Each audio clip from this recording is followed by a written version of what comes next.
So much, Karna. I hope the sound is clear. Otherwise, please put a note in the chat because I will slow down and we'll try and catch up. And it's a beautiful sunny day here in Accra. I hope everyone is well. See we have a very international group here today. So we're going to be looking at finding Agora resources with a keyword search, specifically using summon.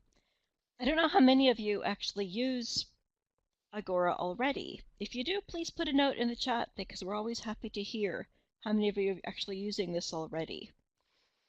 So just an overview of what we'll be talking about. I'll have a short introduction about Agora and Research for Life, for those who don't know that. A little bit about searching with Summon. About the two-step searching, which can be a little bit more complicated. And the important function of saving and exporting citations. Glad to see Agora users there. Thank you. I'm following the chat. So, Agora and Research for Life. So Research for Life is an umbrella program, and under that are 4 programs that provide lower-income countries with free or low-cost access to scientific literature, both journals and books. We've got Hinari, Agora, Owada, and Arti, and they respectively cover health, agriculture and the life sciences, environment, development, and innovation. And together, they aim to reduce the scientific knowledge gap. It's not just about, I will try and increase my volume, thank you, Vanessa. It's not just about making research more accessible, but it's also about making your research more visible. So you may know already the Research for Life website, but if you don't, have a look. It's researchforlife.org. Hope the sound is better. So I am on the Agora team along with Karna and Ilkay. It's overseen by the Food and Agriculture Organization, and it covers about 6,500 books and up to 6,500 journals and 22,000 books. We have more than 3,000 institutions registered. On the map here you can see where the bulk of our eligible countries are. That's the blue ones. And we also have those ones that have free access. The orange ones have low-cost access. So if you've used Agora, you'll know that it's like your library. You can browse a collection, you can look for something in a specific area, you can do a keyword search, and you can actually browse Agora and also use Summon without logging in. But I will say that when you're logged in, you'll have a more targeted search, and using a summon is a very good way to have a more specific search. So Summon, for those of you who haven't used it, it's a search engine. You put in search terms, you can limit and restrict it by date, by topic, by various issues, and it's mobile friendly. I've used it on my smartphone here in Accra, and it works very well. So you say, where would I find it? Now, those of you who use Agora may already know the Agora interface. So it's in the lower left-hand corner. There's a little sign there saying Search inside Agora full text. On previous webinars, we've looked at searching by subject, for example, or by publisher. And you can do that, but I really recommend using Summon. Scopus is also good, but not all countries have access to that. So today we're going to look at Summon. So here I've clicked on that and you get a new window. And you can put in any text you want. You can try this on your own afterwards. Now here we've picked up an example of coffee cultivation. I click search. And I get about 18,000 results. Now I can, at the top I can sort them by relevance or by date. On the left, I can also restrict it by type of content. Now, this is something to remember that we're searching Agora in Summon. So if you wanted to expand the search, you can also click on the very top where it says Add results beyond your library's collection. That can be useful. And another side note, if you're used to using Hinari, there are some important differences. If you're searching Hinari with Summon, you will see results targeted to your country. If you're searching Agora or Awada with Summon, you do not get that. So that's why we're having a little bit of extra search tips about this. So here I've done another example. I've looked at maternal and child nutrition in sub-Saharan Africa.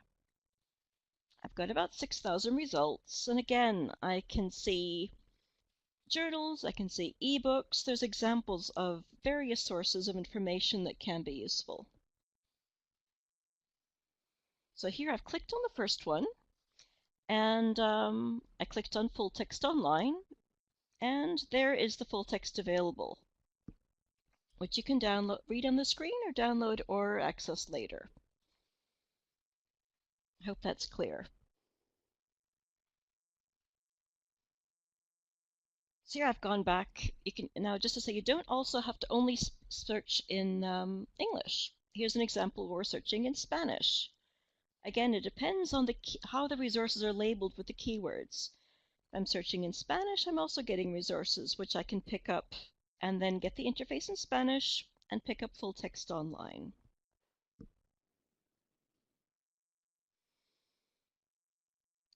And you can see here, there's a little icon that says PDF. That means I can generally save the PDF to my desktop and read it afterwards. Now this is really useful if you're working somewhere with slow bandwidth or expensive bandwidth. I can run a search, save the materials, and then read them offline afterwards. There we go. The full text is available.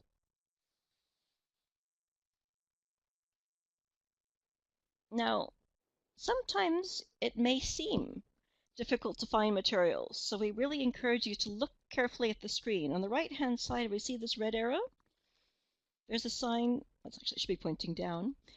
It shows that the article is also available from other sources. So I can find it here, but I can also find it through other sources. So there's not only one way to find the materials that you're looking for. Another really useful function in Summon is that you can restrict the search. You can do an advanced search. I can say I only want books, I only want audio recordings, I only want coffee in conjunction with anthropology, or with land conflict, for example, or deforestation. I can say that I only want items with full text online, or I only want book reviews or dissertations. So these are, if you think you're getting too many results, I would say look at the advanced search and then refine it. So here we're looking at slightly more complicated situations. Every so often you're going to do a search and you will seemingly hit a paywall. It'll ask you to pay for the article. So we're logged in. It knows that we're an Agora user. You can see that in the upper right-hand corner of the screen. It says Agora. But still, we don't have full text access. Now this is where, because for Agora, your search will have all Agora resources, but that may not include what you actually have access to. It may be very new articles that just came out this month, or journal articles that have just been published. You may not have access to it. So for example, here, I'm logged in as a university from Ghana, but I don't have access. But this is why we're going to look at saving citations, because you may not have access through Agora, but you might have access through your library consortium, for example. So that's why we always say save the reference, and we can come back and see if there's another way to get the same information. But Summon is still a very useful search tool to look for resources. Another thing you might find that can be a little bit confusing is if you're looking at Directive Open Access journals and silo journals, sometimes they don't have a link straight to the article. That's what we call deep linking. So you may click on it and it'll take you to the journal cover. In that case, you'll have to browse to actually get the specific article that you're looking for. However, sometimes they will open directly. You don't quite know. So, because here I clicked on a DOA journal, the Brazilian Journal of Biology in it, and the full text opened directly. So you never quite know. It can be a little bit challenging, but do not give up, because there's a lot of very useful information here. Okay, It's a duplicate slide, sorry about that. So I wanted to highlight the issue of two-step access. This is a little bit complicated. Some of the publishers have two-step access. We have an example here of an Elsevier Science Direct journal, but Elsevier is not the only one that has it. So here I click on full text online, and if I try and click through directly, I will hit a paywall. It'll ask for you to pay for the article. So please do not do that.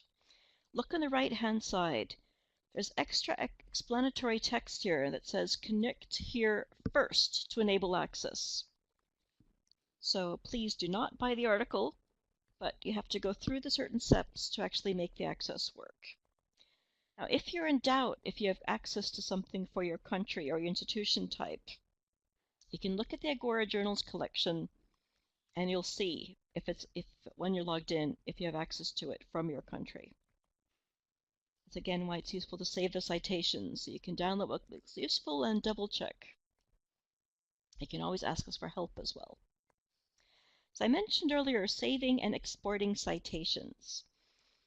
I don't know how many of you use reference management software.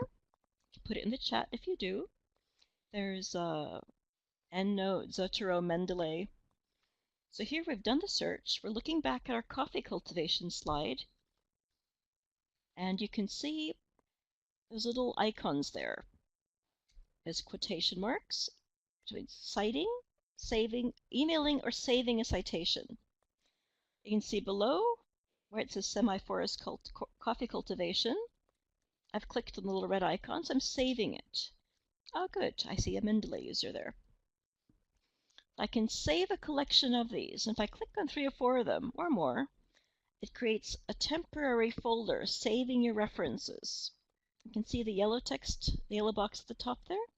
So it won't save it permanently, but I can do a search, save the list of interesting citations. I can print it. I can email it to myself and have a look at it afterwards. And this is, again, very useful. And then Mr. Godfrey says he uses Mendeley. Here there are examples of exporting it to various reference management softwares. So you can export it directly in what you're using. Okay, that was actually a very quick overview of searching in Agora using Summon. So if something does not work, we do have a help desk. So if you're searching something and you are convinced you should have access, then there's just a checklist we'd like you to run through when you're writing to us. Say, what's your institution name? What's your country? What's the username? What's happening? If you're writing and saying nothing is working, or is it a journal that's working, or is a journal a specific article that isn't working, the more information we know, the easier it is for us to help you. And then the address is agora@fao.org. Questions? I'll leave the contact screen, which is the next one here, in case you need to find us.